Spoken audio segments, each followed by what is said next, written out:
it has been behaving has been very Ah, unpredictable. no, yes, Extremely yes, unpredictable. because of the plan. Because as such as we are telling like it's a pandemic. It's a pandemic. Absolutely. That's a Yeah, pandemic. because of that. Very true, very true. Doesn't seem to be going the way like a virus would typically. So a little Yeah, puzzling, yeah, yeah. scary also. And what is man-made is like very difficult because only man can, uh, stop what he has started. So hopefully Yeah, it will yeah. put some sense into heads and things might get better. So that's how it is. But dengue and malaria are definitely back in Mumbai, so which were completely Okay, okay. submerged for all this while. Almost 3 months we had not heard of dengue and malaria. Of course, the monsoons have come back. Monsoons are there, so have just come in. So maybe that's why they are on the rise. But whatever, I mean, I believe that could be one of those signals when COVID. So the numbers are increasing. COVID numbers are definitely going up, but they say that mortality will gradually come down, and Yeah. it is showing in numbers. Yes, More yes. people are recovering now than before, so that's probably one of those green signals. So good for us. And how long now? How many minutes more for us? Another 5 minutes? 3 Yeah, minutes? 5 to 6 minutes. Yeah. Yep. 5 to 6 minutes. Yeah. Yeah. But good. I can see the participants increasing. Yeah. They will by. Achime, I good think record. by 9 o'clock. 9 o'clock we will touch the maximum. No use. Okay. Yeah. Very good. Very As usual. As nice. usual. The Indian time is. Yeah. Yeah. The Indian standard time is a little bit different from the normal time, as we are seeing in the Europe. You know. Yeah. Yeah. Yeah. No, but I think this webinars, people have been pretty regular, very punctual. And it's been Yep. amazing Yep. the kind of bonding that has happened. I think that's simply creditable because homeopaths are so interested in learning. They don't want to stop. Yeah, that's a good And I sign have for learned homeopathy. so much in these 3 months. Yeah. We have to keep honing our skills, keep doing, sprucing up our knowledge, and that is really helping. So that's great. So let me see who else is there.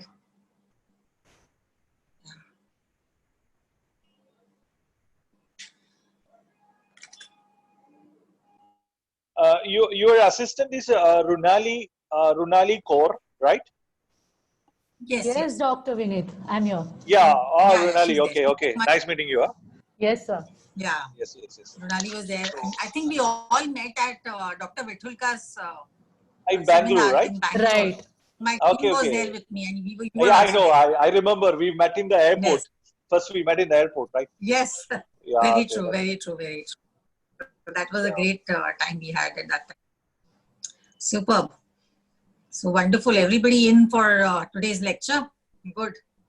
Yes, yes, yes. That's good. Yes. They were eagerly waiting for you. Anyway, you're going to explain the cough. So cough is a Yes. Yes.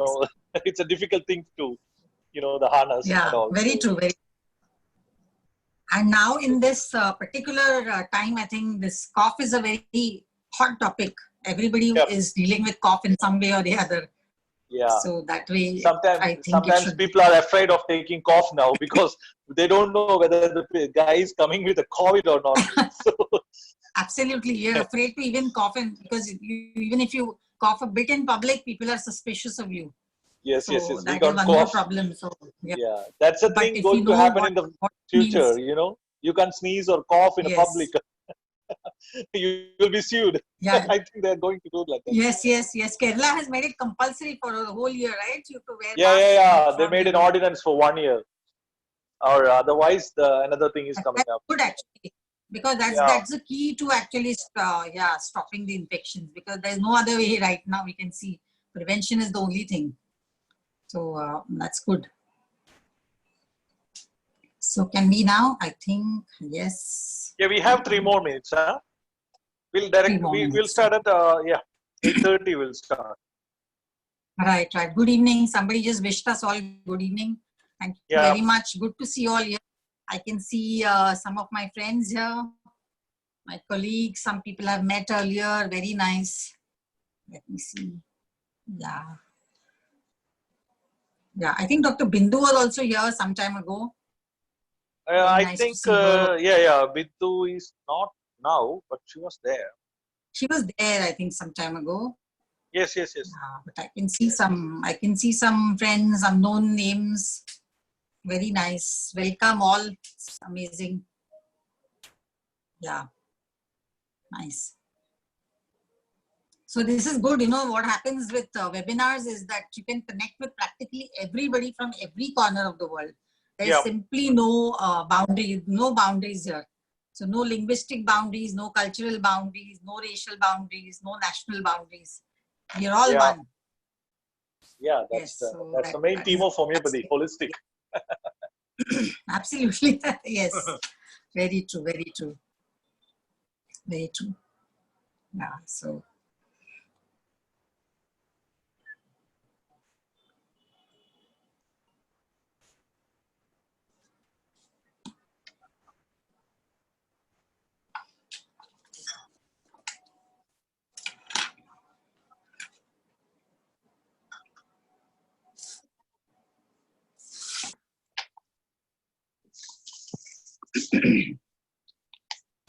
Dr. Vinodini, are you there? Yes, sir. Yes, sir. I'm there, sir. So, Yeah, shall we start, right? yes, yeah, we can start. Dr. Just welcome the session and brief about today's program. Yes, sir. Yes. Good evening, everyone. Myself, Dr. Vinodini, and I welcome you all on behalf of IHMA Kerala State Chapter. Today, as a speaker, we have Dr. Sujata Nayak, ma'am. And today's topic is pathophysiology of cough and its homeopathic management. Before starting the session, I would like to thank Dr. Samuel Honeyman, sir, for giving us such a great system called homeopathy. And I would like to give a brief introduction about Sujata Nayak, ma'am.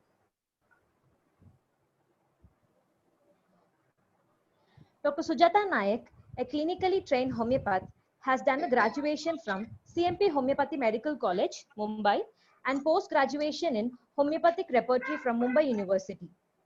She has been practicing extensively in Mumbai for the last 32 years across 3 centers with thousands of patients from India and abroad as well. She is also running a charitable OPD in Konkan region of rural Maharashtra at PKN Valavalkar Hospital for the past 7 years with great success. She has successfully made inroads at grassroots level where homeopathy has been previously unheard of. With a team of passionate homeopaths, Dr. Sujata Nayak has been involved in several research projects, including the one on homeopathic management of chemotherapy-induced peripheral neuropathy. Dr. Sujata Nayak received the Best Oral Presentation Award for her research study on homeopathic treatment of resistant oral candidiasis in patients with cancer at 4th International Conference on Integrative Oncology held at Kochi, Kerala in February 2020. As first international affiliate member of Faculty of Homeopathy, UK, Dr. Sujata Nayak has been invited to hold clinical sessions for general practitioners and homeopaths on various topics including homeopathy for cervical spondylosis and psoriasis. Her talk on work regarding homeopathic treatment of chronic bronchial asthma in community setup at LMHI 2019, Sorrento, Italy was highly revered.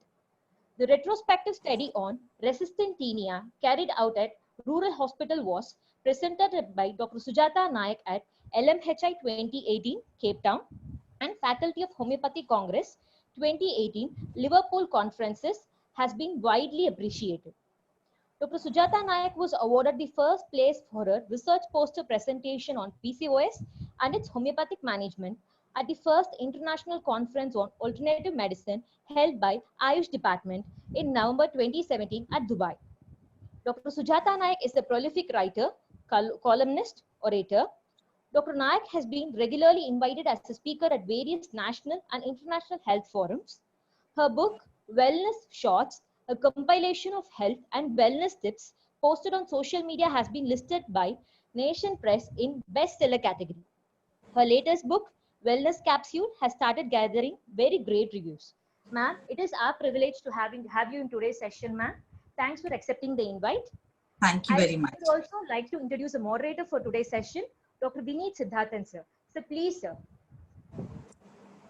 Hi, good evening, everybody. Good evening, Sujata. Good evening. Good evening. Actually, today we are very lucky for getting her as a presenter here. We have been together in so many national and international arenas. We've been together. So I know her, what is her caliber and everything.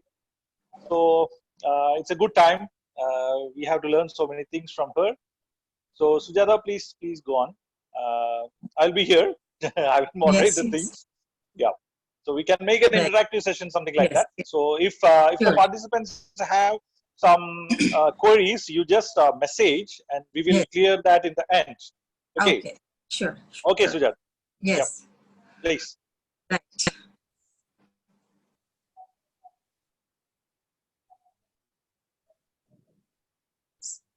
So, good evening, everybody. Wonderful experience for being with the Kerala chapter of the IHME. A very, very vibrant group, I believe. And Kerala has been really close to my heart because that's the last that I traveled out of Mumbai. That was in February for the Integrative Oncology Conference. And after that, everything just kind of shut down.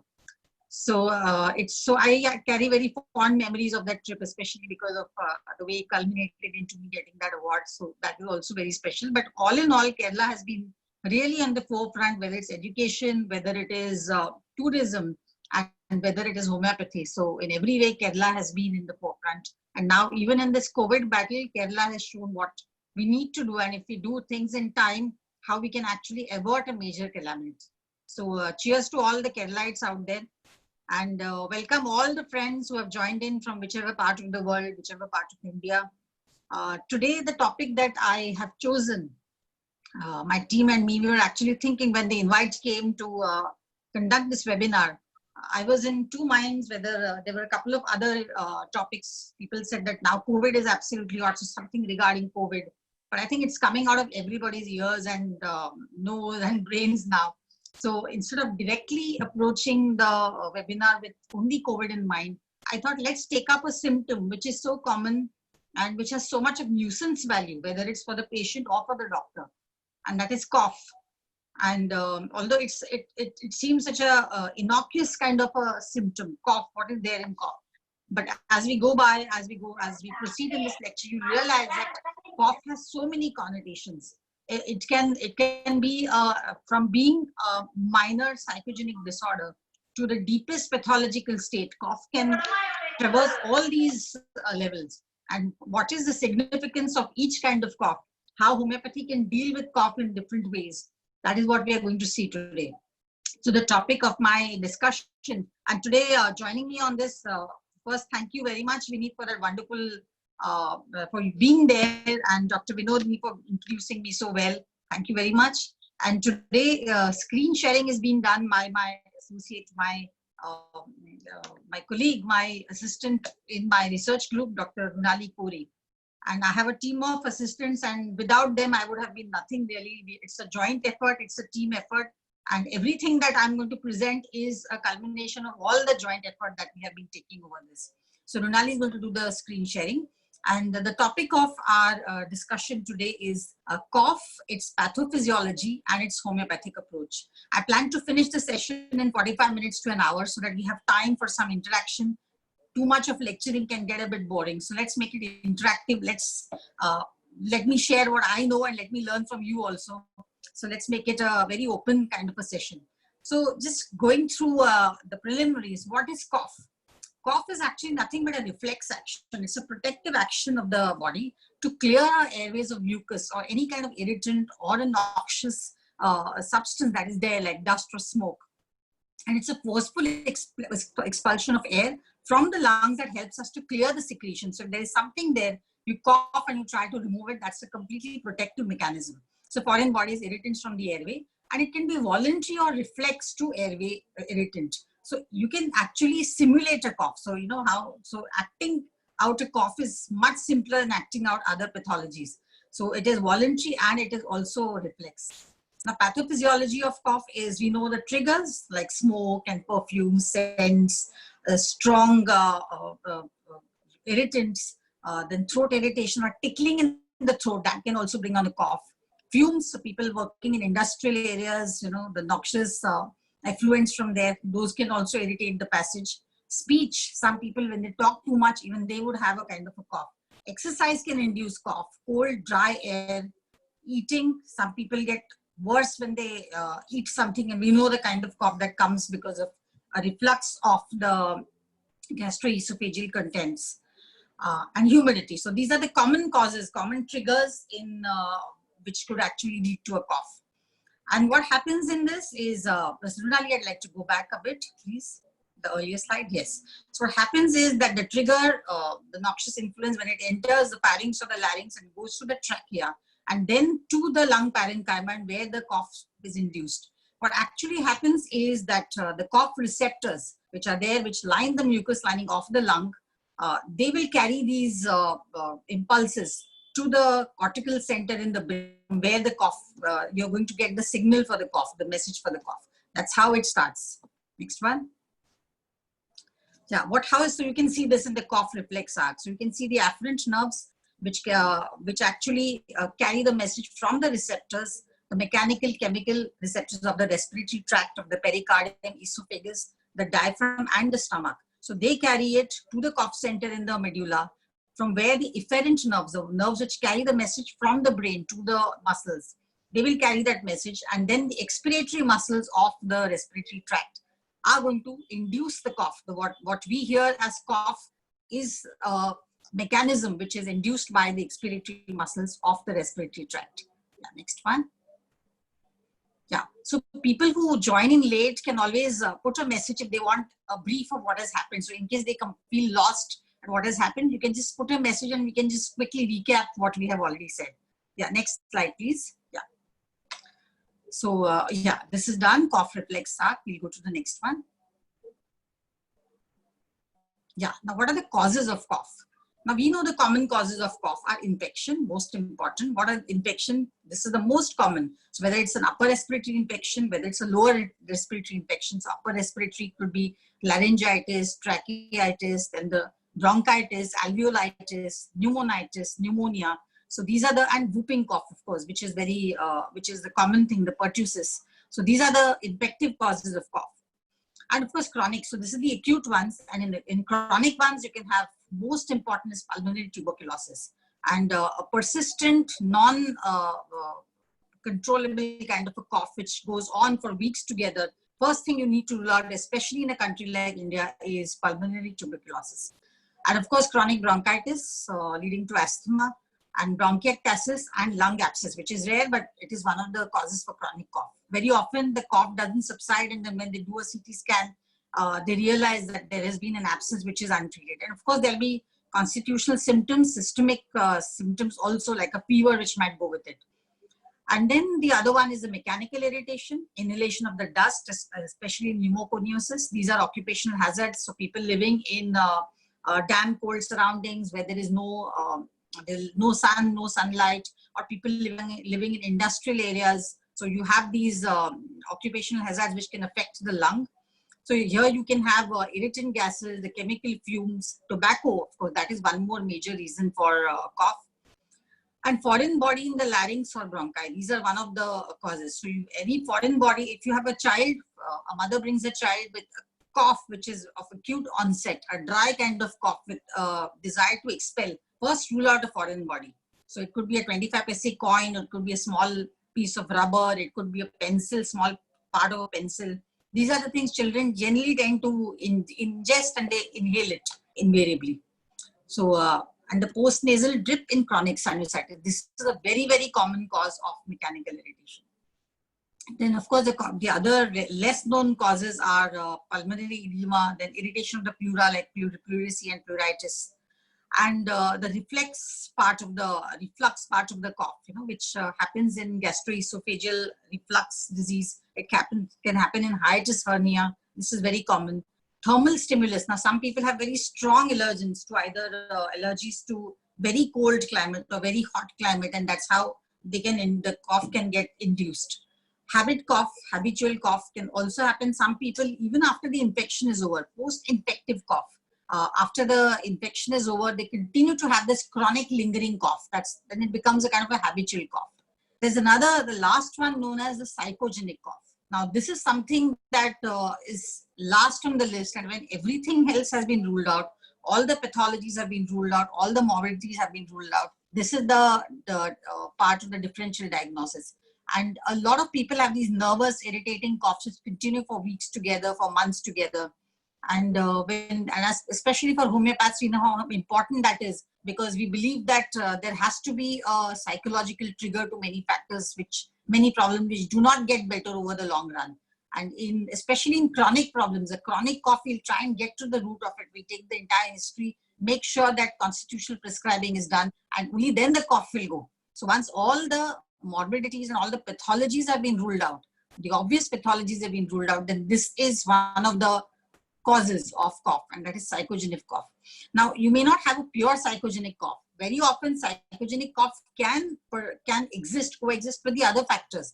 For example, you have a patient of chronic bronchitis. Now, patient may start getting better, but because they are so used to it, a woman who maybe is neglected by her family, an asthmatic patient neglected by her family, but when she starts coughing, she gets attention from people. So even if she is a known case of bronchitis, the cough that she is presenting might be a little disproportionate to her pathology. So here we know that there is some element of psychogenic part which has been inculcated into the pathology. So psychogenic cough can exist with the other issues as well. So these are the common causes of cough. And of course, the risk factors we know is smoking is one of the biggest factors, and we know the smoker's cough. So smoking and even tobacco chewing, inhalation, these are the factors which is the most common factor for coughs. Occupational history, we know that we have to, whenever a patient comes with a chronic cough, it is very important to find out which surrounding, which environment he's living in. So environmental factors, situational factors are very, very important in determining the kind of quality of cough that a patient is coming with. And that may actually help you to know which direction the patient is going, how much of pathology is involved, and how much the environment is responsible for his cough. And of course, allergies, we know that atopies are there. There are patients with strong genetic history or strong hereditary factors of either bronchial asthma or atopy, allergic rhinitis, hay fever. These are some of the common causes of allergies. And of course, biggest risk factor, patient with who has been in contact with a TB patient. So an individual who has been living with somebody who is an active case of tuberculosis is most likely to develop this kind of cough. So this is something that we need to rule out, all these risk factors, when a patient comes to you, presents to you with cough. Next one. Yeah, so how do you classify a cough? The cough is generally classified. I mean, this is the way you first have to remember that we have to understand the pathophysiology of cough before we go on to the homeopathic treatment. Because homeopathy, although we know that there is nothing morbid, Hahnemann himself has said that there is nothing morbid that will not be expressed through signs and symptoms. Yet, unless we know the pathology, unless we can sift the normal from the abnormal, we will not know which direction we are heading. So it is very important to understand the broad pathology of a cough, how it presents, what is the classification, what is the character of the cough, how long it has been there, the duration of the cough, and what it is doing to the patient, how it is affecting the patients constitutionally. Even that is a very, very important factor. So we classify a cough according to the duration, how long has it been there, and the characteristic of the cough. So quality of the cough, we'll come to that. The quality of the cough could be, as we say, that the duration could go on to the next one. So the duration of the cough can be acute. So acute is just like a couple of weeks, maybe. Anything which lasts less than 2 or 3 weeks is acute. If it goes beyond that, 3 to 8 weeks, it becomes subacute. And beyond 8 weeks in an adult, and beyond 4 weeks in a child, would classify as a chronic cough. So sometimes we have even chronic coughs. You can have a cough which lasts for maybe a couple of weeks or 3 weeks with a short interval when patient seems to be a little ameliorated and it comes on again. But that will still be classified as a chronic cough because the onset and the duration of the cough has been more than 8 weeks. So that's how you would classify a chronic cough. And it is important to know whether it is acute, subacute, or chronic, because then you will know the reasons why it is happening. So acute cough is generally because of a upper respiratory infection or even a lower respiratory infection like pneumonitis or pneumonia, but it has to subside with proper treatment within a couple of weeks. But whereas a chronic cough, a subacute cough, which is a post-infective cough. So after the pneumonia, the patient can continue to have cough for several weeks, maybe a couple of weeks or 3 weeks, 4 weeks maybe. And that will be still classified as subacute because it was following the acute infection. So that will be subacute. But a chronic one is the one which actually, like bronchiectasis, and you have chronic lung disease, or you have interstitial lung disease, or you have chronic bronchitis, patient having recurrent cough following the bronchitis. So this, which lasts for more than 8 weeks, 6 to 8 weeks, will go on into a chronic cough. Next one. Yeah, so the differential diagnosis. Now again, in acute cough, you have to see whether it is life-threatening, whether it is non-life-threatening. Life-threatening would be something like a foreign body, you know, like or an acute attack of asthma, like you say the patient goes into status, so that becomes a life-threatening thing. Or a very bad cough following a pulmonary embolism, due to a pulmonary embolism, that is absolutely life-threatening. So these are the things, these are the coughs that you must immediately be able to address. And here you'll have to need supportive auxiliary care in such a situation. Patient might have to be rushed to the hospital. He will need to be on oxygen. And this is the kind of cough that we have also seen in COVID in the initial stages. Now, of course, it's changing. The character of cough is changing. But earlier it used to be that kind of, and it was a life-threatening cough because with it, the oxygen levels were dropping. The patient oxygen saturation used to drop, and the prognosis would suddenly change from very mild to very severe within a few hours or maybe a couple of days. So you must understand what is life-threatening in a cough. So recognize the quality of the cough, recognize its duration, and recognize what it is doing to the patient. And then you'll know whether it is life-threatening or it's non-life-threatening. So non-life-threatening is generally the subacute or the chronic coughs, which are due to chronic bronchitis or recurrent allergic upper respiratory infections or allergies. These are generally the non-life-threatening coughs. And of course, the life-threatening also pulmonary edema is one of the major factors for life-threatening coughs. In children, we have to be more careful because in children, the clinical picture can change in a matter of few hours.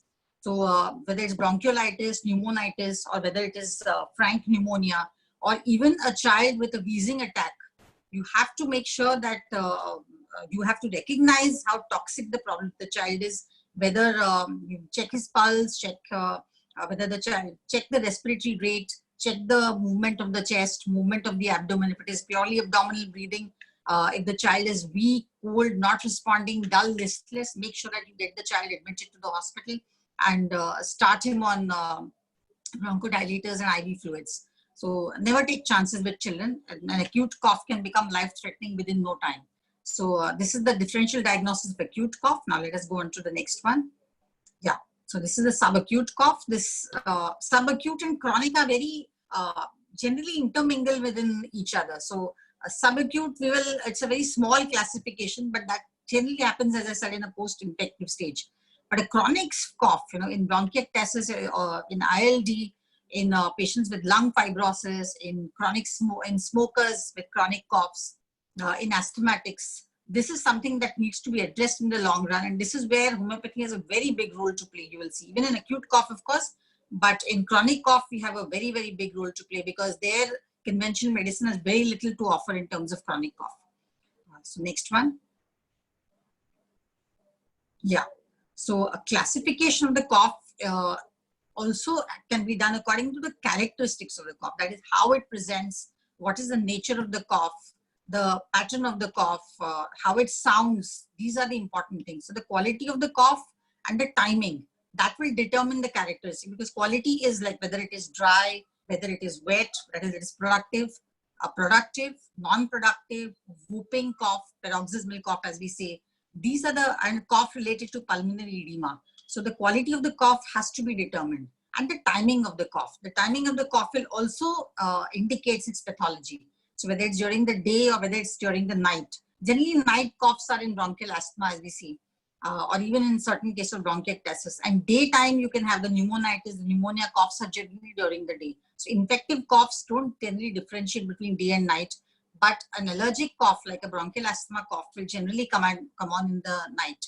And for us, it's very important which part of the night, what brings it on, whether it is before sleeping, after sleeping. Our remedies depend a lot on that. We'll come to that shortly.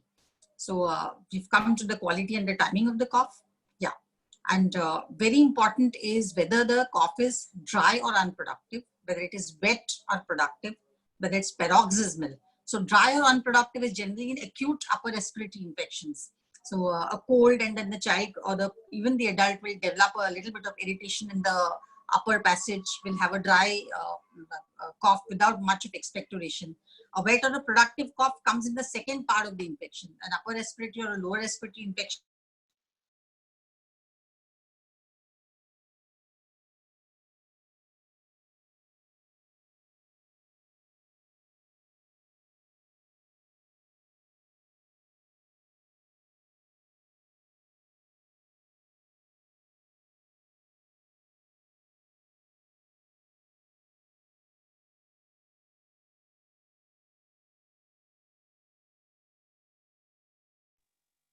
Hello, Sujata.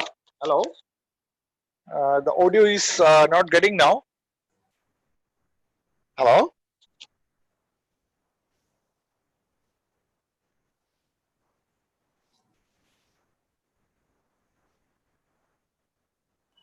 Yes, I'm sorry. There's been a small. Am I audible? Yeah, it's okay. It's okay. Yeah, thank you. Thank you. Yeah, now it's okay. Yeah. Yeah, fine.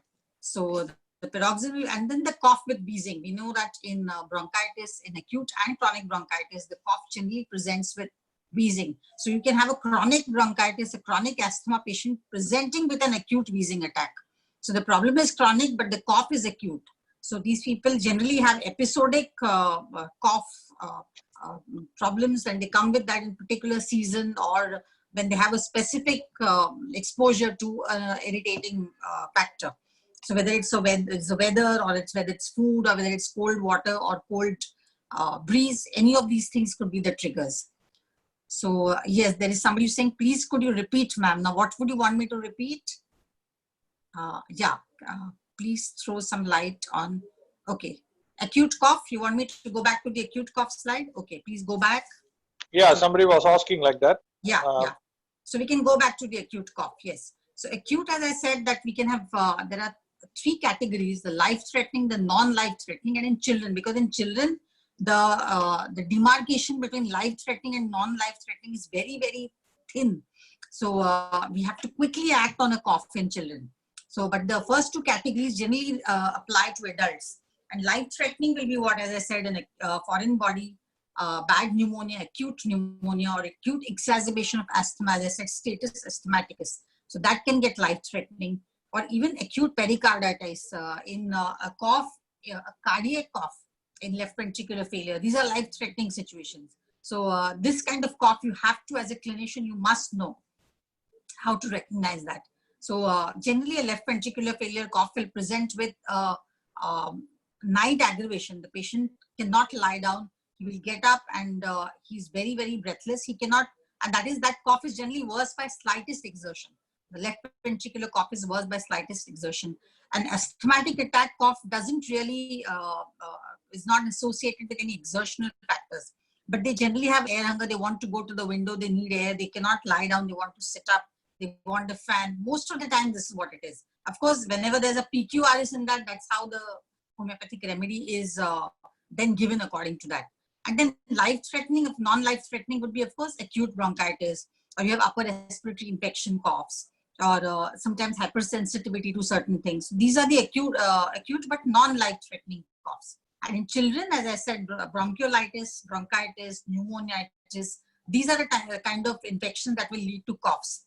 But whenever it's paroxysmal, it is continuous, and it is making the child dull, listless, and the patient with sunken eyes and abdominal breathing, be sure that this is a bad sign. You have to rush the child to the hospital or to the pediatrician. Make sure the child is nebulized, or if necessary, put on oxygen and given IV fluids. This is very, very important. So of course, we have medicines, we have remedies to so that the child doesn't reach that stage. In fact, I always say that for every child who ends up in the hospital, every child who ends up with a status or with a bad wheezing attack in the hospital, there are 100 children who have benefited with homeopathy and who have not reached the hospital. So we, unfortunately, we don't see the near misses. We always see what has happened.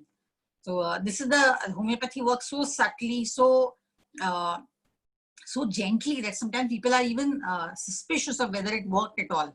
But then when they say that finally, like the patient is completely better, they say, oh, it must have been homeopathy that did it.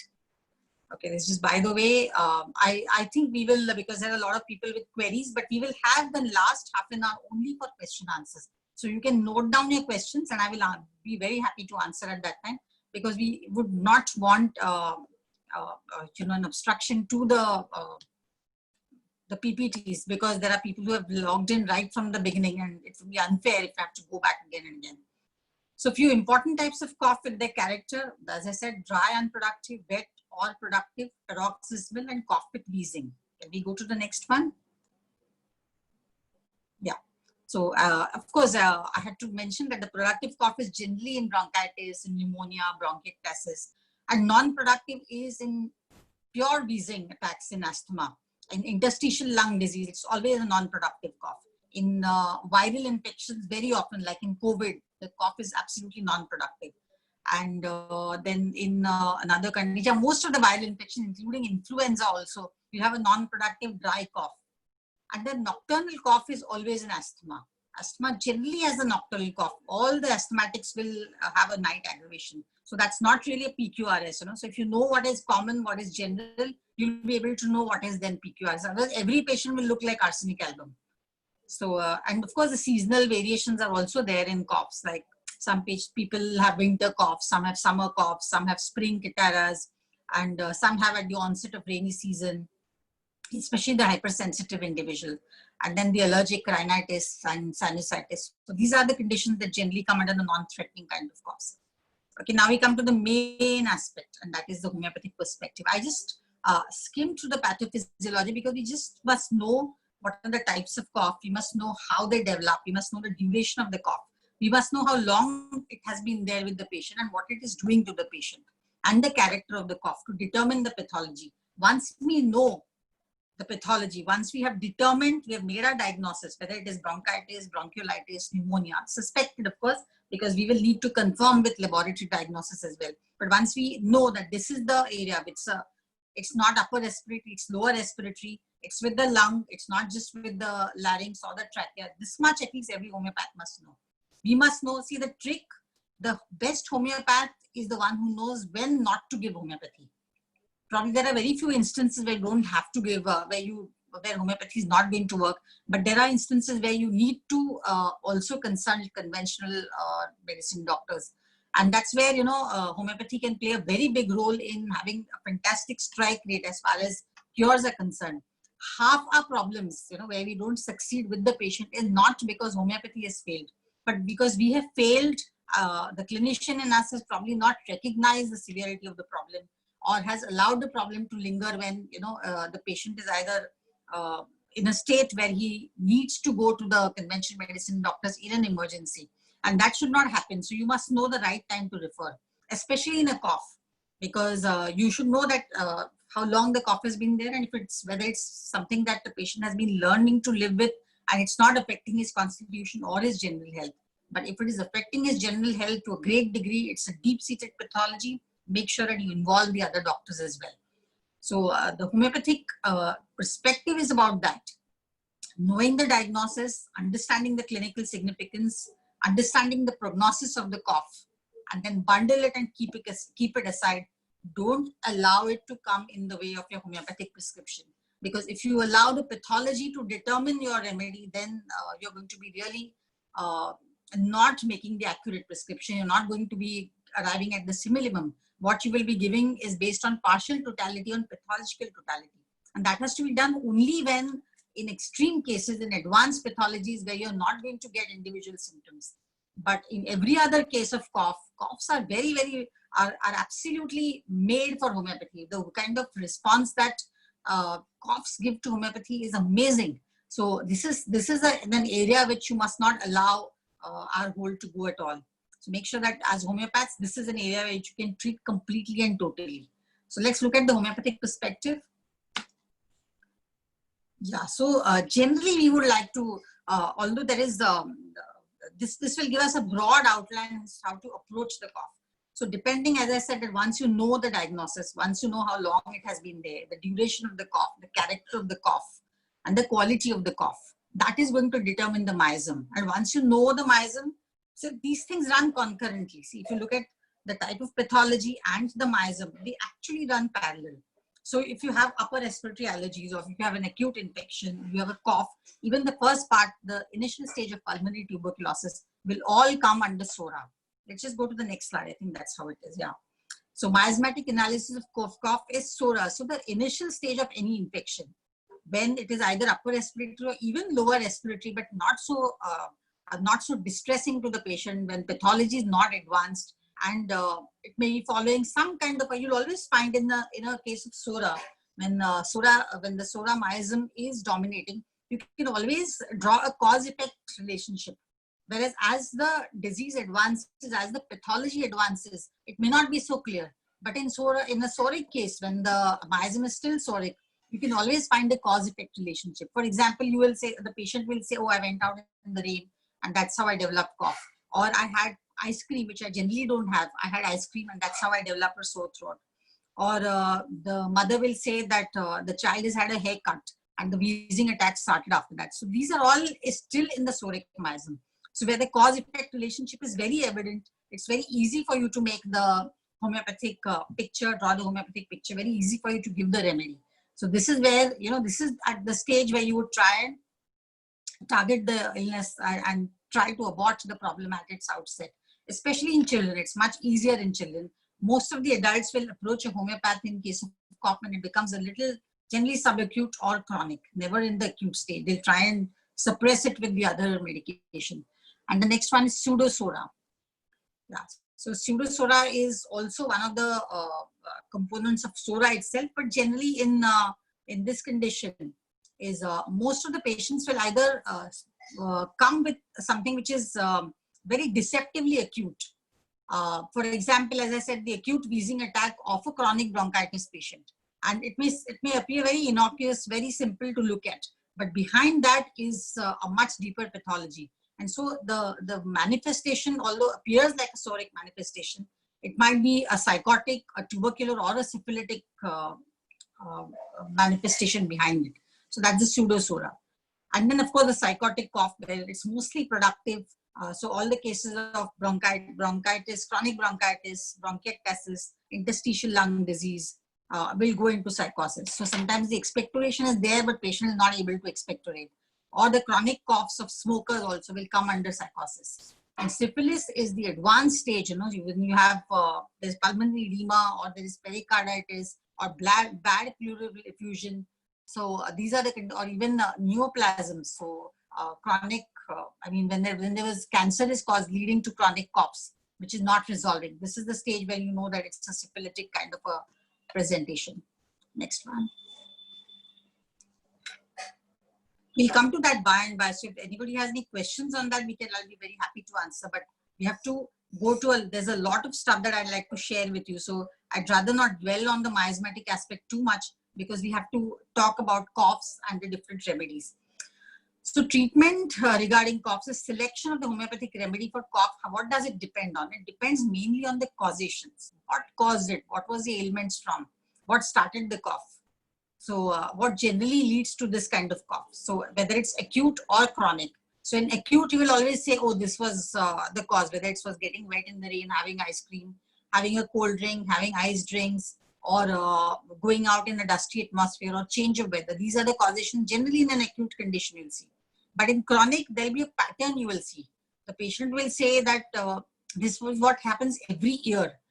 Every time when the weather changes from warm to rainy, or from warm to humid, or from dry to humid, that is when I start getting my wheezing attacks. And this time I think it is that. So it is based on the past experience of the patient. And he says that this time also I have a wheezing attack. And I assume that it is because of this cause, because I have it every time. Here you need to take the history much more in detail. So causation is very, very important. The character of the cough. Again, as I said, the character, whether it is dry, whether it is wet, whether it is productive, unproductive, type of expectoration.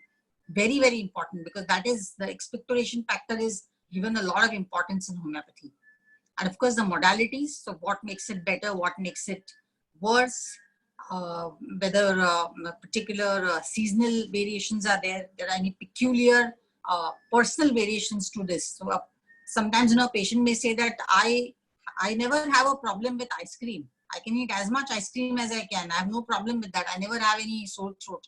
But the moment I have water, cold water from the refrigerator, that's when my problem starts in the throat. So this is how, these are the modalities, and these are very peculiar to each patient. And of course, concomitant. So this is something which I think even when there is paucity of PQRS, a concomitant can be your keynote symptom, and that can be your differentiating symptom, and that can actually help you to arrive at the semilimum.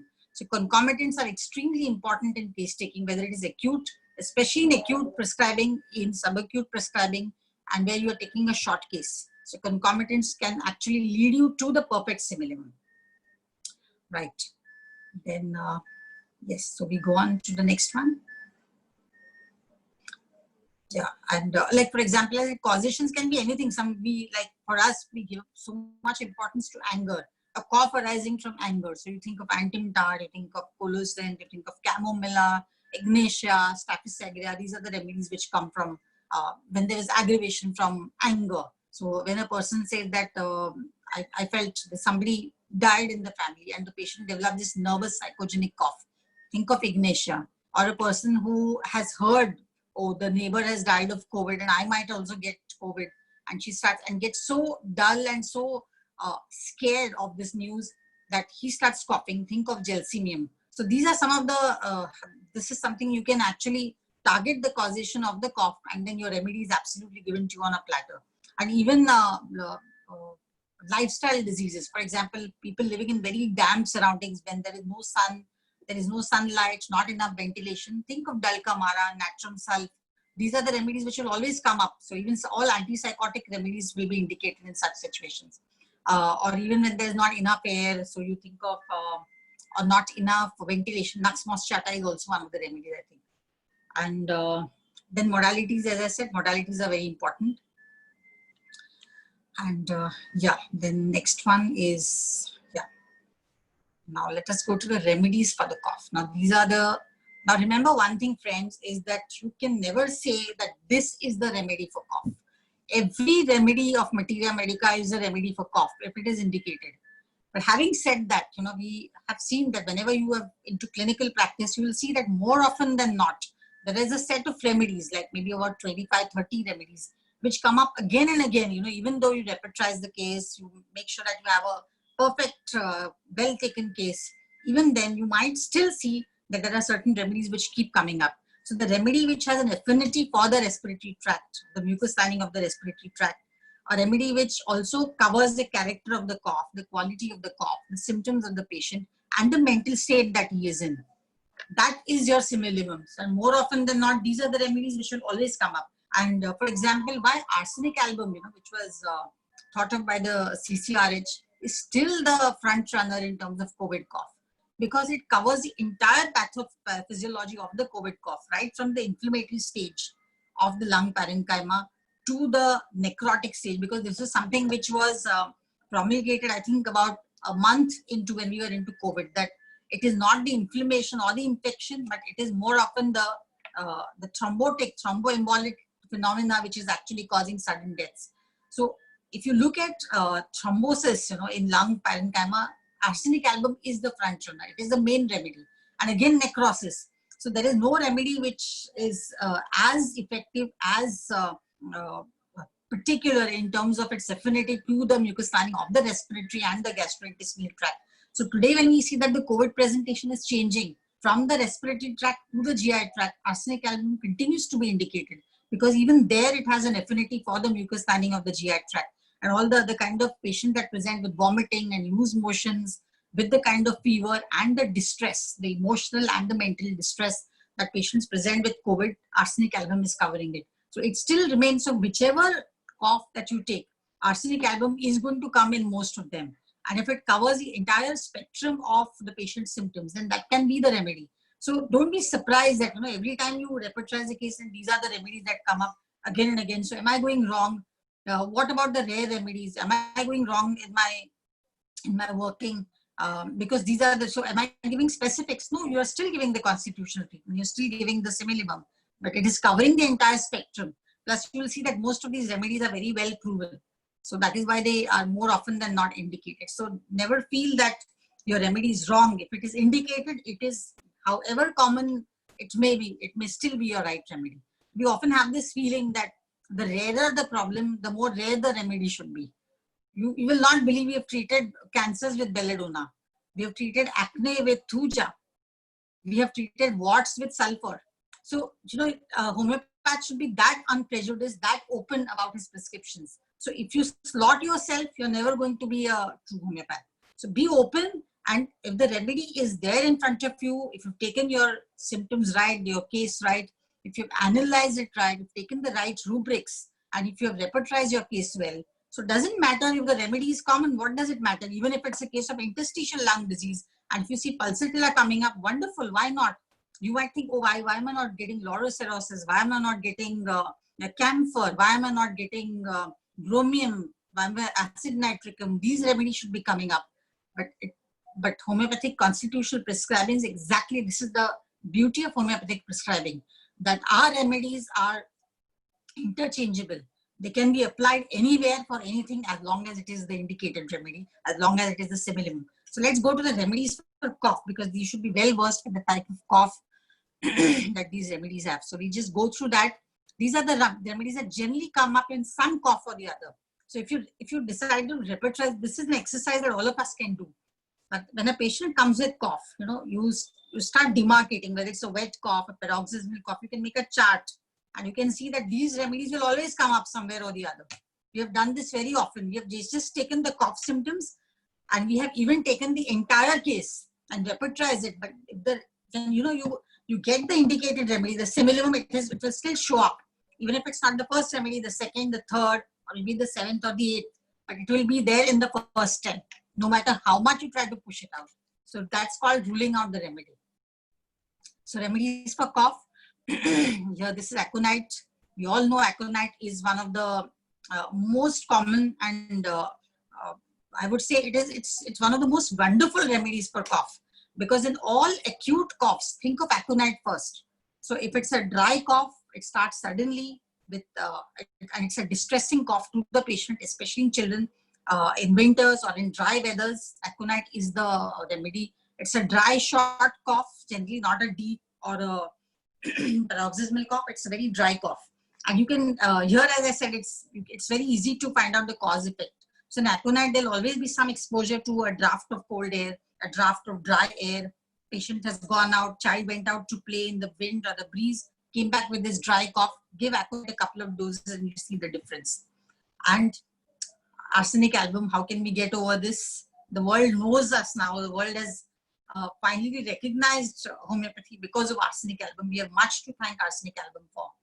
Now, arsenic album can be used in all stages of cough. So whether it's a dry cough, whether it's a wet cough, whether it's paroxysmal, whether it's acute, subacute, chronic, whether it is from acute wheezing with asthma, whether it's chronic asthma, whether it is interstitial lung disease, bronchiectasis, or even pneumonia, and now COVID pneumonia. So arsenic album can cover every spectrum, provided arsenic album, important thing is that the distress, the fear, the anxiety has to be there.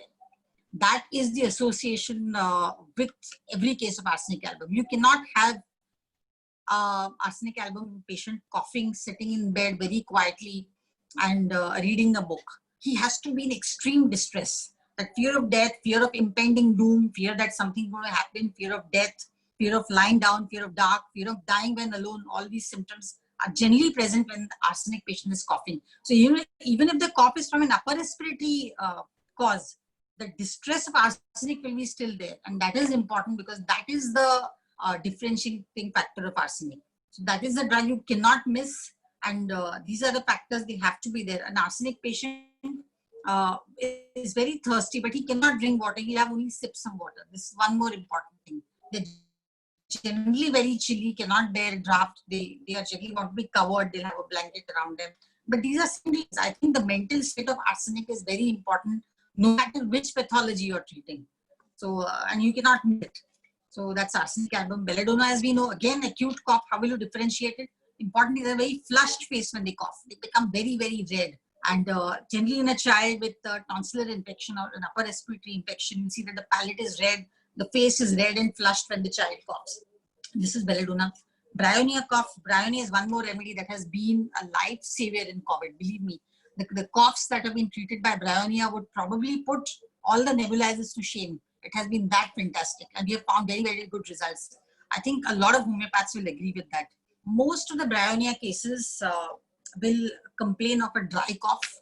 Most of them are dry, irritating, distressing cough. The bryonia cough patient will never want to do anything. They will just want to lie down. They don't want anybody to disturb them. They don't want to do any work. They'll rather be sitting indolent, sitting or lying down completely. They will rather lie down on the side. They also have some kind of chest pain. They'll have a heaviness of the chest, and they want to lie down on the side that is affected most of the time. So they will mostly lie on one side, and because that will give them some pressure, some kind of comfort with the pillow underneath. And they will lie in a dark room, quiet, undisturbed, coughing in between, but much better when they lie down, worse when they get up. So this is the bryonia kind of cough. Very, very useful in pleurisy, pleuritis. One of the leading remedies in pleurisy cough is bryonia. Even in acute coughs and chronic coughs as well, bryonia we have treated wonderfully well. In pneumonias also, bryonia is the remedy. The next one is Carbo-Vegeta. Again, Carbo-Veg has been very, very useful in COVID times. More often than not, Carbo-Veg, you will see that the cough is resembles something like a as if it's coming from the stomach, as if it's coming from the esophagus. It seems more like a gastritis kind of cough. So with a lot of, they will have some expectoration, but not much. And the cough is again distressing. There is a lot of air hunger. Extremities will be cold. They will want to be fanned. So Carbo-Veg is generally indicated in the second or the third stage of cough. Generally in acute coughs, you will not think of Carbo-Veg. You think of it in the second or the third stage. So in the pneumonitis stage, or even in bronchial asthma, when the patient is really distressed, hands and feet are cold, and the cough is distressing, not stopping, and there is air hunger along with it. Patient wants the window open, wants to be fanned, wants somebody sitting near them, fanning them. This is what is the Carbo-Veg cough. Next is causticum. Again, a very, very valuable, invaluable remedy. One of the most precious remedies. Again, treating COVID cough. I can't help but mention it because these are the remedies that have come of great use in this particular pandemic. Causticum cough is very dry, but it is very, very pathognomic of in ILDs, in bronchiectasis, and even in laryngitis, upper respiratory coughs, but chronic coughs. Causticum is very useful, very, very dry, hacking cough. Patient will not stop, generally wants to stoop. The causticum patient will want to stoop and feels better when he stoops, the cough becomes a little less. The causticum cough patient will always feel that there's something stuck and he's not able to bring out. He feels that there is some kind, there's an obstruction in the throat or in the chest and he's not able to bring out. So he'll cough and cough. It's a hacking kind of cough, but nothing comes out. A very hoarse, metallic kind of cough. That is causticum for you. Again, you know, you can always, if this is when a patient presents with cough, this is what it is. You may not be able to judge the entire case at that time. So in acute cough or when the patient, even if it's a chronic cough, but patient presents with an acute presentation, you need to take the character of the cough. You must give relief to the patient at that time. And perhaps when you treat the patient at that time, relieve him of his cough, the case will open up further for more further constitutional prescribing. But at that time, if the patient is has a characteristic causticum cough, you must give it to him, because it's not really the time where you can judge whether the patient is sympathetic, compassionate, because these are the characteristics of a causticum patient. But you can definitely have this particular characteristic of cough, which is so peculiar of causticum, and that's where you can give this remedy. The next one will be chamomilla. I hope we are well in time, and I hope I'm making it interesting for you. So if anybody has any kind of a problem, any query, please put it. We'll try and address it later. So next is chamomilla. A chamomilla cough is invariably brought on by anger, by irritation. Even with the cough, the patient has irritation preceding the cough and is irritable even with the cough. So most of them, let's say, they'll blame the cough, they'll blame the situation, and they'll keep complaining and lamenting and shouting and being irritable with everybody around them. So it is a very distressing cough, both for the person who's coughing and for the person who's listening, because there's so much of irritation associated with it. More often than not, it's a upper respiratory cough, chamomilla. And if this is the picture that presents extreme irritation, anger. Sometimes causative factor is also anger, especially in children. teething children with a bad upper respiratory and lower respiratory cough. Then they have a runny nose, very irritable, hot extremities, head is also very hot, perspiring, want to be carried. Give chamomilla, they will settle down, they will calm down, and the cough will also become less. So this is chamomilla for you. Next one is China. Chamomilla, yes. So yes, the next one is China. China has been again very, very useful.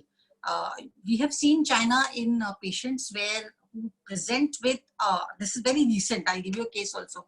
A patient, a COVID patient who presented with a gastrointestinal presentation, like loose motions, nausea, no desire to eat, had about 3 or 4 motions, and after that patient became extremely weak and had no appetite, did not just want, were very, very listless, and with this little bit of cough. And the cough was not really as distressing to him, but because of the loose motion, patient was very weak. And it was a completely non-COVID-like presentation. And at that time, but nowadays, fortunately or unfortunately, every patient. Sujata? Yes. Hello. Sorry. Yeah. Sorry. There is a request from one of the participants. Ask Yes. you to become a little bit slower. I think you're a little faster. Yeah. Okay. Yeah, that's you all. mean okay. Slow down? Okay. Yeah. Okay. Yeah. Okay. Thank you. Thank you. Okay, I'll slow down. It's just that we thought that we're running against time. It's we have, yeah. So, but am I audible to everybody? Yeah. You are audible. You are audible. I'm audible. Okay. Yeah. So yes. Okay. So yeah. So I hope I'll try and now slow down the pace of the presentation so that everybody can keep pace. Okay. So this patient who presented with gastrointestinal symptoms more than the respiratory still had to go for a COVID test, which turned out to be negative. But patient was extremely weak, and that was a little unusual because all he had was 3 or 4 motions and a little bit of dry cough. And then one of the consultants suggested that let's go for an HRCT chest. And the HRCT of the chest showed ground glass opacities bilaterally. And this is when we introduced China, because patient was irritable, patient did not want to talk to anybody, had this little dry cough and extreme prostration after the loose motions, which was enough indication for China. And with China, patient improved so remarkably that even though the COVID test came, the second swab test came positive, by then the patient was almost out of his symptoms and he could be managed very well at home. He did not need to be hospitalized. So this is the China state. I'm just trying to tell you the state of the remedy. So this is the China state. So you have to make sure that the state of the remedy must match that of the patient. The next one is Sina. We know that Sina and chamomilla, both are children's remedies primarily, but I have given Sina to even adults recently in a woman with a kind of a chronic cough. But irritability is the hallmark of Sina. Capriciousness is the hallmark of Sina. They are never satisfied with anything. They will be never satisfied with your remedy. Everything about their environment irritates them and they will try to change it. But the change also doesn't satisfy them. So this is very typical of Sina. In a child, we have read the Sina picture that a child is never happy with the toys given to him or her. They want to throw and want the next set of toys. But even in adults, you will see that dissatisfied element is there in a Sina patient. And if such a patient comes to you with cough, make sure that Sina is going to see the patient through. Coccus cacti is specific for the smoker's cough, a dry hacking cough, generally seen in even in tuberculosis following patients who have been tobacco smokers, tobacco users for several years. Coccus cacti has helped. I've not used it very often, let me confess, but I've used it in few patients with very good results. But it has to be indicated according to that. And then we have Coniam, Drosera. Drosera is the main remedy for cough. We all know that in whooping coughs and paroxysmal coughs. And sometimes, you may not have whooping as in a classical whooping cough, but a cough which comes with violent presentation, a cough which comes with, which is very deep to hear, a deep kind of a cough, deep sounding cough, with a short interval where there's some kind of a remission. Patient seems to be a little slightly better, and then again comes on the next whoop. So this is the typical whooping cough, which Here Drosera helps, and again important is the time modality for Drosera. It is invariably after midnight. You will generally not have Drosera during the day. So if the cough is this type of a hacking cough with just few seconds of interval where the patient is, it's a non-cough period, and the patient says that after midnight my cough becomes worse, I've not been able to sleep, Drosera is generally the remedy. And of course, Hepar Sulph, where one of the chief remedies for upper respiratory throat infections, where the patient has a feeling that there is a lump inside, very painful to swallow. The patient cannot even swallow his own spit. It is that painful. So they cannot swallow. So only warm water gives them relief. Warm applications, especially warm covering around the head and the neck, gives the Hepar Sulph patient relief. Suppurative tonsils, suppurative part of the, even in lung abscesses, we have got good results with Hepar Sulph, but the cough was not subsiding with any other remedy. So Hepar Sulph is one of the leading remedies for this kind of cough. And now with this season, Hepar Sulph is more often than indicated. Hyoscyamus is one of the leading remedies for the psychogenic cough. Of course, we should not be prejudiced about that because it has helped several pathologies. But generally a nervous, irritating cough in the presence of people, a hyoscyamus patient, because he's basically exhibitionist by nature. So hyoscyamus cough will subside as soon as he feels that there is very little audience for him. When people leave the room, the cough subsides. When more people enter the room, the hyoscyamus starts coughing more. So it's more given as a constitutional remedy. Ignatia, again, following grief, some kind of a shock, an emotional setback, Ignatia is the remedy. Ipecac is one of the leading remedies for asthma, for cough. We all know that. But important symptom of Ipecac is that they are always better only by expectoration, and expectoration through vomiting. So they keep having this nausea, feeling that there is something must come out, something must come out. Nothing comes out, but once it comes out, the Ipecac patient will be remarkably ameliorated. They always want the vomit to come out, and with the vomit, especially in the child, we've seen that the Ipecac child will cough, will have a continuous cough, very distressing cough. The moment the child vomits and with it comes out all the mucus, there is instant relief, and that is after giving Ipecac. Kali Carb, again, very, very dry hacking cough, very useful for postnasal catarrhs, and patient will always have a disposition to hawk out. There is something inside the throat, a plug of mucus which the patient wants to bring out. Very useful for senile coughs also. So old people who, especially after the 70s, 75s, have this chronic bronchitis, chronic coughs. So winter catarrhs, and they have this feeling they always want to expectorate. They keep hawking the mucus, which comes out of after a lot of effort. Think of Kali Carb, very, very useful senile remedy.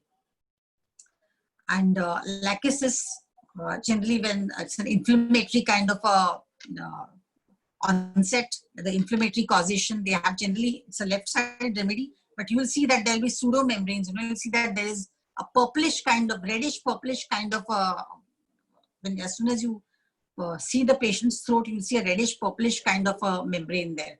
And that is lachesis for you. It more often than not, it is always worse by any kind of heat. They always have this globus hystericus issue. So they have this feeling that there is something over there which they are not able to swallow. But lachesis is generally very, very hot. They cannot bear any kind of pressure around the neck, any kind of pressure anywhere. Anything. So even if they have a neck piece, they want to remove it. And when they're coughing, it even becomes worse. So that's a lachesis cough for you.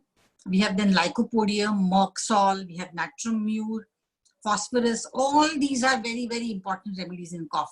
The pulsatilla cough, as we all know, that it is very useful in acute as well as chronic condition, but there will always be a free-flowing expectoration. Always a thick yellowish expectoration, easy to bring out. Pulsatilla will always have easy flowing discharges. So whether it is from the nose or from the throat, most of the discharges are yellowish, thick, and easy to bring out. So, but the pulsatilla cough is always better only in open air. They want the windows open. If they go out for a walk in gentle breeze, they are generally much better. All the symptoms, including cough. They are not able to lie down at night.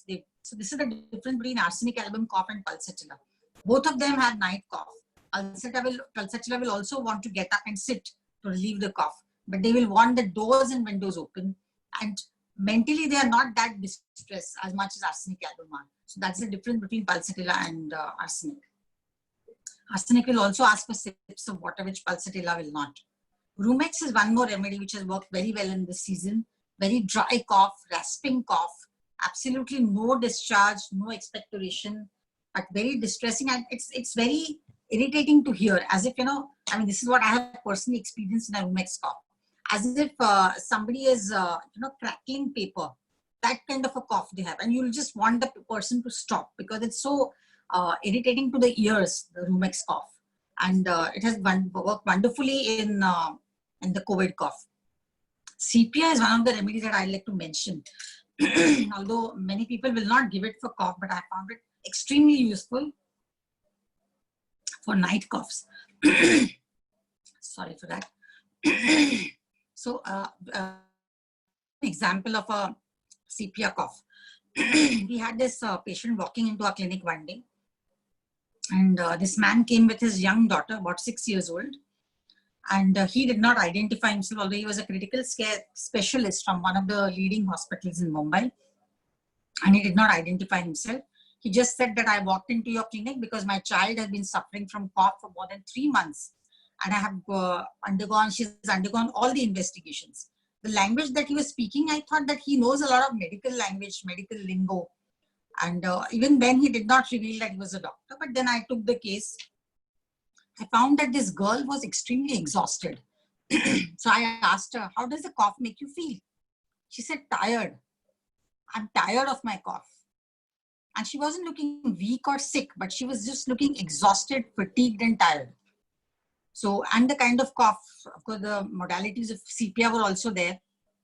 She was coughing mostly at night, and that the cough was very distressing. The patient wanted to lie down, didn't want to talk to anybody, and nothing would give her relief. Even lying down wouldn't give her relief, sitting wouldn't give her relief. And she didn't want anybody around her. Even her father, she didn't want, who she was very close to. And in fact, she didn't want him around at all. And just based on that, we gave her CPR. So remember that CPR at whatever stage, whether it's for cough, whether it is for gynec complaints, whether you give it for a backache, the CPR state is patient is always in a tired state, fed up state. Okay, this far and no further. I think I don't want anything now. I don't want any more treatment. Nothing is helping me. So they are not prostrated like the arsenic patient. They are not angry like the chamomilla patient or the Nux vomica patient or the colicin patient. And nor are they violent like the Staphylococcus aureus patient. But they are fatigued. They are just tired. They're just fed up. And that is one of the absolute peculiarities of the CPR cough. A tired cough. They've been coughing, and now it's so tired that they're too tired to even cough. They're not weak. The sternum metallicum is like that. That he coughs, and he has a weak chest after that. So he holds his chest because he's so weak. So that's the sternum metallicum cough. But the CPR cough is not like that. It doesn't make the child weak. It makes the child tired. It makes the person tired. And it was a very unusual prescription. And we just gave 1 dose of CPR 200 at that time, I recollect. And we didn't hear from the patient at all. And it was a little unusual because we had called the patient after a week for a follow-up and there was no report at all. So just out of curiosity, we thought perhaps they had to admit the child, or maybe, there's some other investigation that they underwent, and then they must have found out something else. There was a deeper pathology to it. And we called up and there was no response. After 2 weeks, the father called up and said, I'm really sorry for this, but I'm a critical care specialist from so-and-so hospital. And I didn't identify myself because I myself was so fed up with all the treatments that she was undergoing. She had a history of recurrent bronchitis, atopic in nature, and we keep giving her nebulizers. We have given her oral steroids, and even after that, she wasn't responding with her cough. And that is what made me so distressed and so tired that I just dialed numbers and I found out who's the homeopath next to my residence. And I just walked into your clinic. And I just wanted to know how you deal with patients. And when you gave the dose, that's the night when my daughter slept very well. So I thought there must be some steroid in the remedy that you gave. So I thought I have to wait and watch, because if it was a steroid, after a few days, there'll be a recurrence. But there was no recurrence even after 2 weeks. So I know that your homeopathy helped, and I know that it contained no steroids. So I think that was the best validation. So when you hit the bullseye, when you know that you've given the remedy on the right indications, then homeopathy seems to work like magic. We know it's not magic. We know it's mathematics. We know it's science, and we know it's absolutely rational. It's not just magic. Magic is something which is a very, it's an unfair term to attach to homeopaths, because magic cannot be replicated. Magic is not scientific. We are not magicians. We are scientific doctors. We work on rational. We work on this beautiful system of homeopathy, which is absolutely logical, which is absolutely wonderful if you know how to work on it, if you know the protocol that has to be followed before you give the simillimum. So this is one of the remedies, CP, and then there are several other remedies, but these are just some of the indications that I gave you. I would like to throw open the session for question answers, because that will make it more interesting. I'll know what problems you people are facing or what you'd like to know more from the session. Yes. Any questions? Hi, Sujata. Yes, hi. Let me point out some questions. Yes. We're asking about the conium cough. Conium cough. Yes. You want to know about Conium. see, conium cough, I have seen mostly conium, I have this personally, I have treated conium coughs in one of a case of bronchogenic carcinoma. And conium cough arises generally out of some kind of an obstructive pathology. It's a very deep acting remedy. And it's a very deep rasping kind of a cough, as if there is something stuck inside. And invariably the patient is extremely weak. A conium patient will always have a lot of prostration. That is what I have seen. I've treated 2 cases of bronchogenic carcinoma where patient has got good symptomatic relief with conium. This is my personal experience with conium, although I haven't used it very often routinely in coughs. It is mostly, Okay. yes. Yeah. You Yes. finished, right? Yeah. So Yeah, the other yeah. one is regarding the cause. Somebody asked, like, my friend had, so I got it. I think it's regarding the cough. So because maybe she's trying to explain that is by Deepa. My friend has got a cough, so I got. My brother had a cough and I got. So how to take the causation? How to take the causation? That's what she meant, I think. No, I would like that. Is that question on the wall? So I can see it. Yeah. It's on the chat. It's on the chat. Okay. Yeah, she's asking, like, I think regarding the causation of the cough. Causation of the cough. Okay. Which Yeah. cough is she asking about? No. She's asking as general, I think, because she's asking, like, my friend had a cough. She didn't mention about the cough. I'm thinking Okay. like that. My friend had a cough, so I got it. My brother had a cough, I got it. So how to take the causation? That's what she's asking. Okay. You mean contacts through the. Yeah. That's Then that's infective. obviously an infective cough. So if you catch it from somebody, it is obviously an infective. So the causation is either an upper respiratory infection, more likely to be an upper respiratory infection. And in COVID times, you will always first check whether you have the patient test for COVID-19 positive. So this is one of the ways you can test the patient. But more often than not, if you catch it from somebody, it's very likely to be an infective cough. So that's the causation, and that's an acute infection mostly. Unless you've been in contact with the patient for very long, the patient is an active case of pulmonary tuberculosis, then it's another thing. But otherwise, more often than not, it's an upper respiratory infection. Yeah, there is somebody who's saying. Okay. Again, the one thing is causticum cough. Causticum. Yeah, causticum cough. Yes. I think I did mention that in detail, but I will repeat that. The causticum cough is generally a metallic cough, a very distressing, continuous cough. The patient tries to bring out something. He feels that there is something stuck inside. He wants to bring it out and nothing is coming out. This is what is the causticum cough. And even after trying to expel, nothing comes out. So with the cough, he bends forward, he stoops, and stooping gives him relief. That is invariably a causticum modality. But it is only stooping that gives the causticum patient relief. And it's a very dry, hacking kind of cough. Is not relieved by anything and wants to drink only cold water. That is also one of the hallmarks of causticum. Wants to drink cold water, which gives some relief, temporary relief to the patient. Yeah. Okay. Another one is China. Yes, somebody is asking about the China cough. This also I mentioned is that China cough is generally following some kind of a, some kind of a discharge, some kind of a hemorrhage, some kind of a loss of body fluid after that. So the patient, as I explained the case where the patient presented with a loose motions and there was a little bit of cough, but there was a lot of irritation in the patient, and extreme weakness and prostration. So weakness, prostration, irritability, taciturn, does not want to talk to anybody, and a dry cough. That is the hallmark of China. And they are so weak and so prostrated, they want to lie down. And you will see that in a lot of patients who are anemic.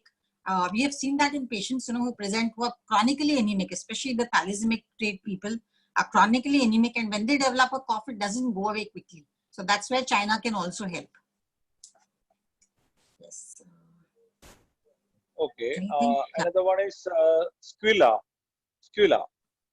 Squilla, yes. Yes, Squilla is also a very good remedy for cough. We've used it in children very often. And children generally who present with coryza and cough together. So they have the upper respiratory infection and they present with watery nose, running nose, very distressing. And the cough also continues. The child is rubbing its nose, very irritable. And you can think of Squilla in such a case. Because if you realize that in a lot of children who develop measles, post-measles, they develop this kind of cough. Antimony tart is one of the remedies for that. You have Merc-Sol, you have Pulsatilla, but Squilla is something you can always keep in mind, especially if coryza is associated with the cough. Yeah. Okay, there is one question regarding the phosphorus cough. Phosphorus. Yeah. So phosphorus cough is also very violent. Remember that phosphorus is it's a very volatile, inflammable substance. So everything that is associated with phosphorus is also like that. This is in the acute stage. In the chronic stage, in the bronchiectasis and then the interstitial lung disease, there will be very low vitality. Phosphorus will present with very low vitality. They have intense craving for cold water. Even in acute cough, the phosphorus patient will want ice cream, cold water, because with the cough, they have nausea, they will want to bring it out, but nothing comes out. But when they have ice cream or they have cold drinks, then they will, sweet cold drinks, they always want something sweet and cold. And when they eat or drink that, it gives them temporary relief from the cough. It gives them temporary relief from the vomiting associated with the cough. So that is phosphorus. Very, very useful remedy in all stages of cough, because it's a very deep acting remedy and it's a very well proven remedy in Materia Medica. Somebody is asking about Justicia. Justicia, yeah. Justicia is also one of the remedies. It's a very short acting remedy, a very specific remedy for upper respiratory tract allergies especially. And here sneezing is the hallmark. So a patient who first begins with sneezing, violent sneezing is the hallmark of Justicia, if I remember right. And the patient will go on sneezing, and then that's how he will develop cough later on. So a second stage of the upper respiratory tract infection is the cough, and that's where Justicia may help if there has been a history of violent sneezing and coryza to begin with. A case of dry. Okay, somebody was asking about the treatment of tuberculosis with homeopathy. I think that's a very important point. Treatment of tuberculosis. Yes, very, very important point. Yes, Vineet. And when you mention cough, you always think of tuberculosis, pulmonary tuberculosis. And if suppose a patient comes to you with cough, he has not been diagnosed with tuberculosis, and you are the one who diagnoses him because his cough has been long-standing. There might be bloodstained sputum. The patient has been wasting, losing weight. There might be a little bit of fever associated with. So these are all the classical symptoms and signs of tuberculosis. So you will ask for an X-ray, and invariably you will see a cavity. So what will you do now? So the patient says that, doctor, the medicine that you gave me, probably you have given him, either you've given him Causticum or Spongia or Rumex or Pulsatilla, depending on his constitution, whatever you gave him, or even arsenic album, that has helped him symptomatically. He says that, doctor, with your medicine, I'm much better. So even if it is tuberculosis, I want you to treat me. I don't want to go to the allopath because I've heard such horror stories of the medicines and they cause such side effects. So I don't want to go there. So what will you do in such a situation? Will you continue to treat the patient because he's feeling better with your treatment, or will you refer him to the allopath? So my personal opinion here is that no matter what, because tuberculosis is a highly, highly pathological condition, and by default, because it's a very well laid out regimen in allopathy, the patient must take the AKT. Because it's not just about the patient getting symptomatically better, or even if you can help him with his tuberculosis. It's not that we are only giving through symptoms, we are also helping the patient constitutionally agreed. But the pathology is so advanced and so deep in pulmonary tuberculosis that it can eat away the patient's lungs. and it can also make the patient, the others around him susceptible to the tuberculosis. So contacts also come under the weather because of him. So in such a condition, I would suggest that you allow the patient to take conventional medicine, rather encourage him to go for conventional medicine, and simultaneously keep giving homeopathy for through the whole treatment. Having said that, nowadays there are patients who are not responding to the conventional treatment because of resistance. So you have so much of multi-drug resistance now that patients are not even responding to the typical rifampicin, isoniazid, and the ethambutol combination. So they have to keep juggling with the remedies. This is the time that homeopathy can actually, you can actually give him the constitutional remedy and allow the conventional medicine to act better. This has been our experience, is that in multi-MDR tuberculosis, the right homeopathic remedy introduced at the right time will help the conventional medicine to act better and reduce the resistance to the treatment. And the patient responds so beautifully, so favorably, that even with the minimum of dose, with the standard regimen, he's out of it in no time. So this is a very, very personal opinion. I mean, I would love to, I would wait for the day when homeopathy becomes a primary treatment protocol for tuberculosis. But it's a bacterial infection and we must be careful. And India still, it is very, very rampant. We cannot afford to have TB patients around us. We have to eradicate this as fast as possible. So this is my personal opinion, but at whatever stage of the disease, homeopathy still has a role to play. Yes. Yeah, okay, thanks. Someone was asking about the potency you are using. Yeah, potency, most of the cases we see that when a patient presents with only cough, now because today we are talking about cough and we are treating the patient based on the presenting totality, we would go with a safe potency, a moderate potency like 30C with few repetitions sometimes, not totally, not too many, but few repetitions. But when you are hitting the bullseye, remember the thumb rule is that closer you get to the similimum, where subjective symptoms are predominant, and you have the entire case totality in your hand, and you are very sure that this is the similimum, do not be afraid, give a high potency, but no repetition, just one single dose. And that's how we deal with the cases. So acute cases, subacute cases, presenting totality or short acute totality, you can give the remedy in 30C potency. I don't generally give it below that, 12C to 30C. Few repetitions, not too many, but few repetitions. And higher the subjective, like higher the level you go to, the more symptoms that you get and the more rounded the cases, you can be sure that your similimum will work and you give the patient just one dose of the highest potency that you can give. Generally, 1000 potency is more than enough. So, somebody's asking whether arsenic album, can I get that question? Yeah, arsenic album could be given in the form of inhalation. In the form of inhalation. Yes, there have been, we have tried to do that. In fact, very good question. That's an amazing question. For arsenic album, any homeopathic remedy can be given through inhalation. I'm talking about cough. So if the patient needs to be nebulized, we've tried this actually. I've tried this in nebulized cases. Instead of putting the bronchodilator inside, along with the distilled water, you put maybe half a vial of arsenic album 30, or you can put half a vial of antimony tart, depending on whatever is indicated remedy. So if it is antimony tart, you put antimony tart in that and allow the person to inhale that. And it really works because see, finally, homeopathic medicines are absorbed through the mucosa. So if it is through the nasal mucosa, wonderful. I think it will act instantly and wonderfully. So we could actually make this a protocol. We could try, and maybe if we have more large scale studies on this, and we can actually make an observational data, collect some observational data on this. That in asthmatics, if the indicated remedy is given through the nebulizer, will it act? Very, very relevant question. And we have seen results with that. But of course, if the patient is able to take it orally, why would you give it through nebulization? It's only in patients like now who are on mask ventilators or who are on, who have a Ryle's tube and who have an oxygen catheter inside, probably for them. But otherwise, if the patient is able to take it orally, there's no reason why we would want to put it in the nebulizer. Yeah, so anything else? Somebody was asking regarding the dose for nebulizer. Yeah, dose for nebulizer, we don't have any. See, because Yeah. homeopathy is not quantitative treatment, so approximately you would, whatever you will give orally.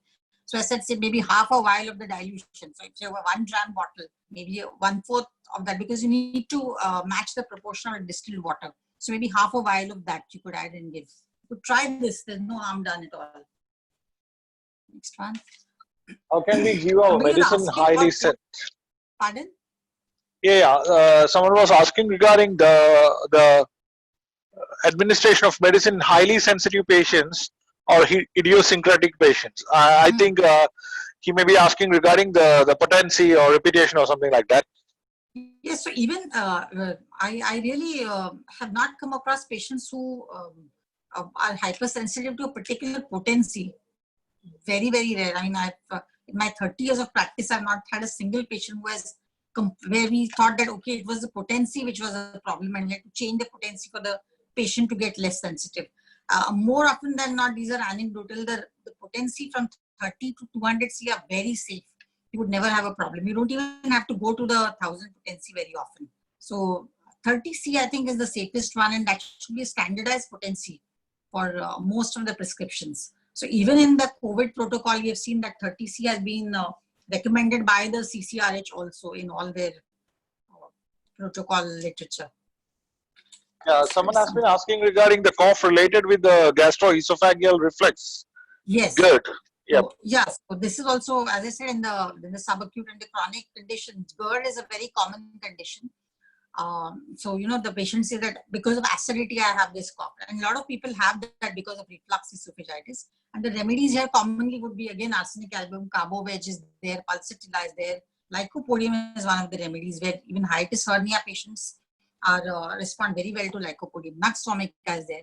Again, you have to remember that the peculiar modalities, the concomitants and the characteristics of the remedy have to be there. So I cannot say that if this is GERD, this is the remedy. There'll be but these are the remedies that generally work. This is a range of remedies from which you would generally find your remedy when you get a patient of GERD with a typical cough. So most often than not, these are the Kali carb is also one of the good remedies for that. Yes, next one. I just saw one question. Yeah, chronic dry cough, but lungs are clinically clean. Yep. Okay.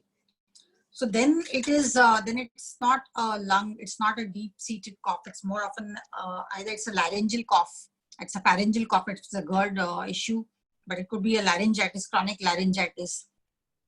It could be a smoker's cough, or it could be a post-nasal drip, you know, like the patients with chronic sinusitis. They may be having that, but generally that would be like, it is dry, but they would want to bring out something. So a chronic cough, which is not, the lungs are clean, so even it doesn't have to be a very severe pathology. We have seen a lot of patients with chronic coughs having no lung pathologies at all. Yes, there is somebody, there's one more question. Yeah, cough after antibiotics. Yeah, we know that iatrogenic reasons for cough are there. Most of the allopathic medicine, especially ACE inhibitors, and that's what I think, ACE inhibitors, atenolol, and aspirin, I think. These are the drugs which can induce coughs and which are sometimes responsible for these allergic coughs. Antibiotics also to some extent, but I wouldn't say that they're directly responsible cough. Several antibiotics, including antihelminthics, also metronidazole, then even ofloxacin. You have several of these cephalosporins. They cause augmentin is one of the remedies which, one of the drugs which can cause severe gastroesophageal reflux. And that can be the reason for cough. So they're not directly inducing cough, but because of the gastritis associated with the side effect of the remedy, that could be the cough that might be come on after that.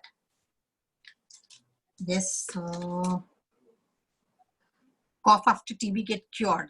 Then also having, oh, you mean that the tuberculosis is cured, but the cough is lingering. I assume that is right. I think so. So yeah, this is a very common thing, and here homeopathy can really play a good role. We have done this with a few of our patients. With even after tuberculosis was cured, the cough still remains. In fact, a lot of people complain of cough following tuberculosis after the AKT is over. So again, there you have to take the totality. But again, very often than not, we have seen that causticum helps in such cases. Pulsatilla is one of the remedies. Sulfur sometimes can help. Just a single dose of sulfur may help. The patient is absolutely fine and is a hot patient, has an irritating cough, also has a bit of gastritis because of the drugs. You can still give sulfur. One dose can actually help the cough in its, stop the cough in its tracks. But Pulsatilla, Lycopodium, then Antimtat, not Antimonitat, I think it is Spongia. Spongia is one of the remedies for post-tuberculosis coughs. Yes, there's one more question. Yeah. What precautions need to be taken? I didn't get this. What's the whole question? Can you read the entire question, please? Yeah, that's regarding the precautions need to be taken homeopathically in those with past history of cured TB.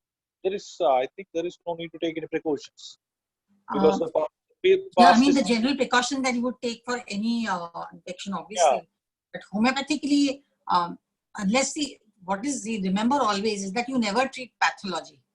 You will always treat the patient. So if the Yeah, patient that's approaches you that I have taken the entire AKT, but I'm not well, that is when you will treat him homeopathically. But if the patient has nothing, and you will not give something just to take care, okay, now the AKT is over, this is where homeopathy comes in. That's now not how homeopathy is supposed to act. Homeopathy will treat the suffering. So the patient has to be complaining of something, has to have some symptoms. That's why, that's Yeah. where homeopathy, that's where Treat the patient. Exactly, that's right. Yeah, not the tuberculosis. Treat the patient. Not the tuberculosis, absolutely right. Yes. Yes, Father Prince. I think Roll-up we to- can Yes. we can wind up because it's like 10 o'clock. Yes, correct.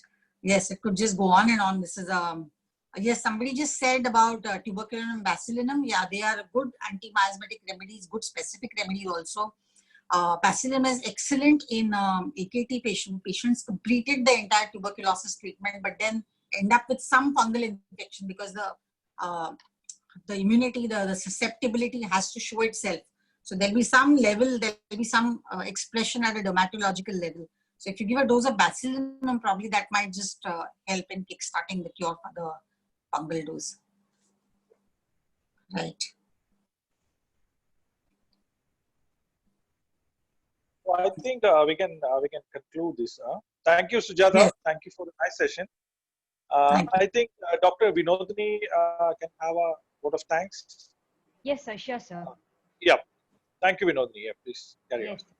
Ma'am, thank you so much, ma'am. It was a wonderful session, ma'am. Thank you, Vinodini. Yes. Thank you very much. And yes. Yes, ma'am. Yes, ma'am. Please, ma'am. Yes, thank you all. It's been a wonderful, receptive participants. I can see that there was a very large number of people, and I'm very grateful to the IHMA for this lovely opportunity. It was like talking to my friends. Amazing. Thanks, Vineet, for being there. The comfort level was definitely good because you were around. And I'm looking forward to more such sessions with the IHMA. Great going. Keep it up. Good night, Thank all you. friends. Look forward to seeing you. You can post on my personal, you can message me or even through the IHMA if you have any queries, if you have any problems or any criticisms, even those you can post and I'll be happy to change whatever I can. Thank you very much. Good night. Bye. Yeah. Thank you, Thank you so Sujata. much, ma'am. Bye. Good night. Take care. Bye. Bye all.